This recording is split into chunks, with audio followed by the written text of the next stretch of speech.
Nah, kita akan belajar lebih dalam sekarang. Ya, kita akan belajar tentang potensi diri kita, siapa kita melalui sebuah teknik yang disebut dengan teknik NLP atau Neuro Linguistic Programming. Saya nggak akan bahas mengenai NLP, ya, tapi apa yang kita pelajari ini adalah dari teknik yang disebut dengan NLP, ya. Oke, NLP. Nah, yang kita pelajari nanti adalah ada yang disebut dengan representational system atau sistem yang mewakili, atau juga bisa disebut dengan preference system, ya, sistem yang disukai dalam diri kita. Nah, yang kita pelajari nanti ini adalah bukan, kita nggak belajar karakter, ya, sehingga kalau karakter itu cenderung tidak bisa diubah, cenderung menghakimi gitu ya. Misalnya begini, kalau saya katakan misalnya si Ki, ya, Frankie, si Ki ini dia disebut teman-temannya ini wah pemarah gitu. Pertanyaan saya sama Ki, apakah setiap kesempatan, setiap ketemu sama orang dimanapun Anda marah-marah? Enggak, ya. Mungkin sama adiknya dia selalu marah-marah, atau mungkin sama temennya dia marah-marah, tapi sama yang lain enggak gitu. Ya, jadi kita nggak belajar itu karakteristik, tapi kita belajar sesuatu yang ya ada dalam diri kita berdasarkan panca indera. Ya, kita nanti belajar ada 3 hal, ya, 3 dasar dalam sistem perwakilan di dalam diri kita. Ada yang disebut dengan visual, auditorial, dan kinestetik. Nah, mungkin Anda sekarang makin bingung nih, apa nih visual, auditory, kinestetik, ya. Nah, kita akan bahas lebih dalam sekarang. Oke, ya. Apa sih visual, auditory, kinestetik? Nah, sebelum ya kita kupas secara tuntas, saya akan berikan contoh dulu supaya Anda lebih mudah menangkap mengenai visual, auditory, kinestetik ini. Ya. Saya ada cerita begini. Ceritanya adalah pada saat dulu saya masih bekerja, ya, saya memiliki 2 orang bos. Ya, katakanlah satu disebut big boss, satu bos. Oke ya. Suatu ketika saya diminta oleh bos saya menghadap ke ruangannya untuk laporan, ya. Nah, saya datang, oke, ke ruangan bos saya, dan bos saya ini wanita, ya. Saya bawa laporannya, oke. Kemudian saya serahkan, saya taruh di atas meja, Bu, ini laporan saya. Kemudian saya tinggal, ya. Kemudian saya tinggal.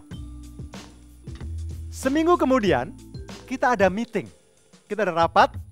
Nah, pada saat rapat tersebut, bos saya bertanya sama saya, Ed, mana laporan kamu? Kemudian saya bilang, loh Bu, seminggu yang lalu saya sudah taruh di atas meja, Bu. Kemudian bos saya berkata begini, Ed, kalau kamu mau laporan sama saya, ya, kamu laporan sama saya, jangan cuma ditaruh di atas meja laporannya. Ya, kamu nggak lihat tuh meja saya berantakan banyak kertas-kertas dan sebagainya. Kalau kamu mau laporan sama saya, Ed, kamu duduk, oke, ya, kamu bacakan, kamu sampaikan apa yang akan kamu laporkan pada saya. Oh gitu Bu, baik kalau gitu. Di kesempatan berikutnya, pada saat saya diminta untuk laporan, akhirnya saya lakukan apa yang disampaikan oleh bos saya. Sehingga saya masuk ke ruangan, saya duduk, saya ceritakan. Jadi begini Bu, ya, dalam 1 bulan ini kita rekrut sekian orang, ya, kemudian ada turnover sekian persen, margin kita sekian ratus juta, profit kita sekian dan seterusnya. Ya, saya sampaikan secara detail. 2 minggu kemudian kita ada meeting lagi.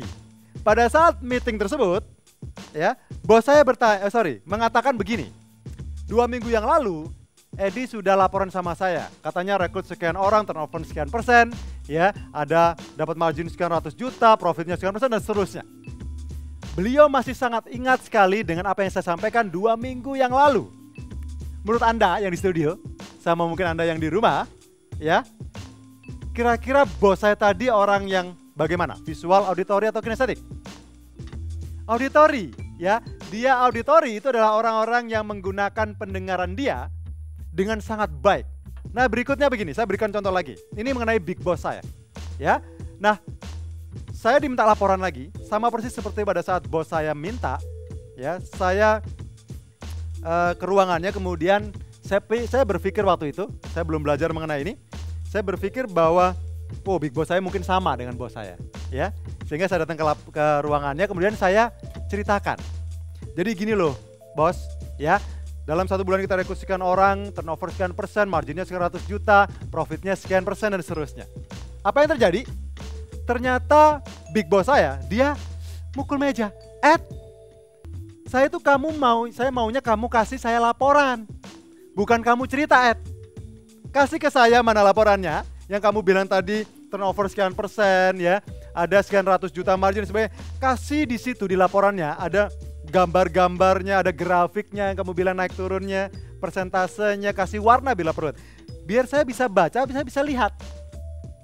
Ngomong-ngomong, ya menurut Anda yang di studio maupun yang di rumah, ya big boss saya ini visual, auditory, kinestetik. Visual, ya. Bisa dipahamin yang di rumah? Yes. Kemudian, ya, bagaimana dengan orang yang kinestetik? Ya, kalau Anda punya bos, punya atasan kinestetik, laporannya bagaimana? Dia menggunakan perasaan, sentuhan, rabaan gitu ya. Apakah harus Anda datang ke ruangannya, Bu saya pangku Bu? Nggak mungkin ya.